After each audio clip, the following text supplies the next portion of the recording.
کبھی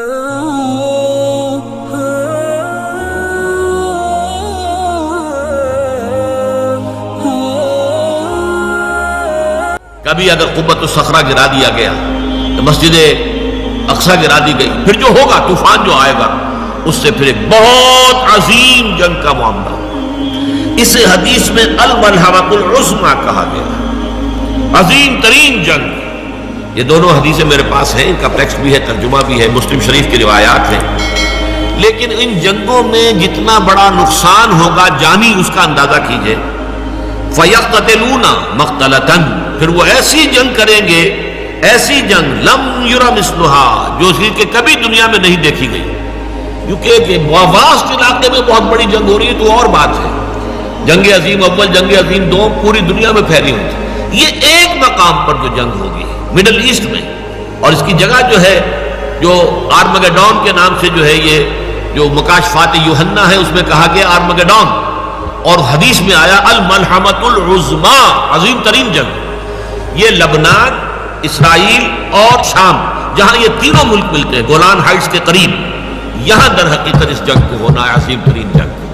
اور یہاں پر یہ تمام نیٹو ممالک جو ہے، معلوم ایسا ہوتا ہے کہ ترکی کو رونتے ہوئے یہ آئیں گے اور یہاں پر آ کر ڈیرے ڈالیں گے، ترکی کو بھی ختم کریں گے. اس لیے کہ استنبول تو ان کی نگاہوں میں کھٹکتا ہے. یہ تو پرانا عیسائی شہر ہے. صوفیہ جیسا بڑا گرجا یہاں تھا جو آج مسجد بنا ہوا ہے. ہر یورپی عیسائی کے دل کے اندر جو ہے وہ گویا کہ تیر اس کا لگا ہوا ہے، تیر ترازو ہے. یہی وجہ ہے کہ وہ کسی صورت میں بھی یورپین یونین میں ترکی کو شامل کرنے کو تیار نہیں ہے. چاہے ترکی ہر اعتبار سے اپنے آپ کو یورپی ثابت کرنے کی کوشش کرے، لیکن نہیں.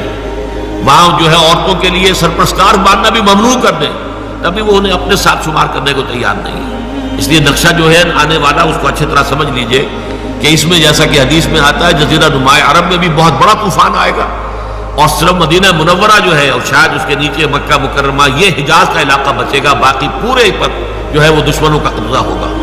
اور یہ تمام ممالک جو ہیں، ایران، یہ ترکی اور عراق کا معاملہ، یہ سب کا سب بھی ان کے قبضے میں آ چکا ہوگا. یہ بڑی جنگ ہوگی.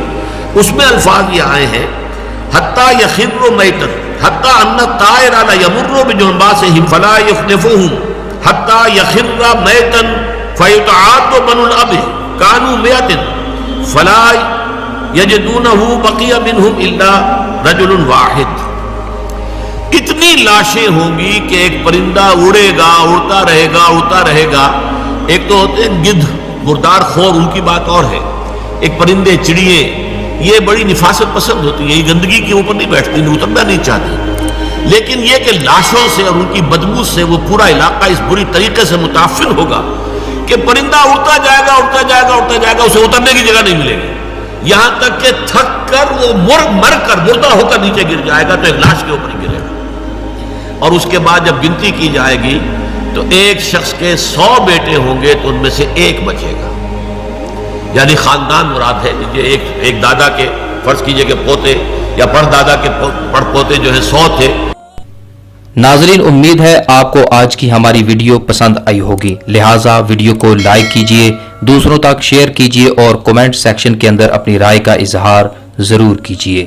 پھر ملیں گے انشاءاللہ العزیز ایسی ہی نایاب معلوماتی ویڈیو کے ساتھ. تب تک کے لیے اجازت دیجیے. اپنے میزبان مفتی رضوان کو اللہ نگہبان.